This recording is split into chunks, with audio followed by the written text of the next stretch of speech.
શાલા પ્રવેશોત્સવ થકી ગુજરાતભરમાં ગુજરાતનું ભવિષ્ય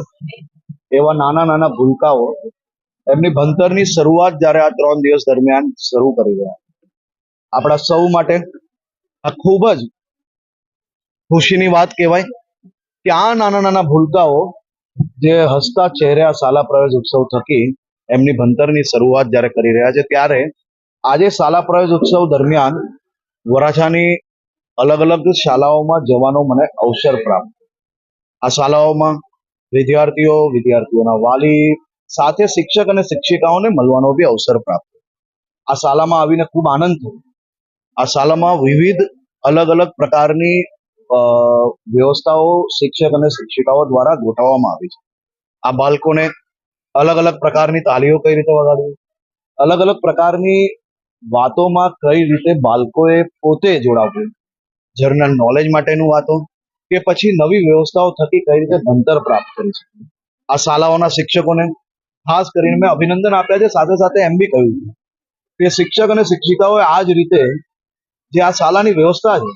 કે એક શિક્ષક કંઈક સારું કરી રહ્યા છે તો એ શિક્ષકની ટેવ જે છે કે ભણાવવાની સ્ટાઇલ કઈ રીતે છે એ બાળકોને જો બાળકો રડતા હોય તો કઈ રીતે સમજાવી શકે છે એ ગરમ થયા વગર ગુસ્સે થયા વગર બાળકોને કઈ રીતે એને કેળવવા કઈ રીતે એને વાલવા તેની ટેવ એકબીજા શિક્ષકો એકબીજા પાસેથી લઈ રહ્યા છે તમામ શાળાના શિક્ષકોએ આ પ્રકારનો પ્રયત્ન કરવો જોઈએ કે કોઈ બીજા શિક્ષક કોઈની ભણાવવાની સારી સ્કિલ હોય તો એ કઈ રીતે લઈ શકે કોઈ રમાડી શકતા હોય સારી રીતે કોઈ હસતા હસતા શીખવાડતા હોય કોઈ ગીત ગાતા શીખવાડતા હોય કોઈ મેદાન પર રમતા રમતા શીખવાડતા હોય બાળકોને કઈ રીતે અલગ અલગ રીતે કેળવી શકાય તે માટેનો પ્રયાસ એ દરેક વ્યક્તિમાં એક સરખું સ્કિલ નથી હોતી તો એ એકબીજાની આવડત એકબીજાએ શેર કરવી જોઈએ અને શિક્ષક હોય કે કોઈ બી વ્યક્તિ હોય એને જીવનભર નવી નવી વસ્તુ શીખવા માટે માત્ર ડિગ્રીથી વસ્તુ નથી શીખવાતી એ શીખવાડવા અને શીખવા માટે હંમેશા એકબીજાનું જોઈને અને મનની અંદર કંઈ શીખવાની જ્યારે આપણે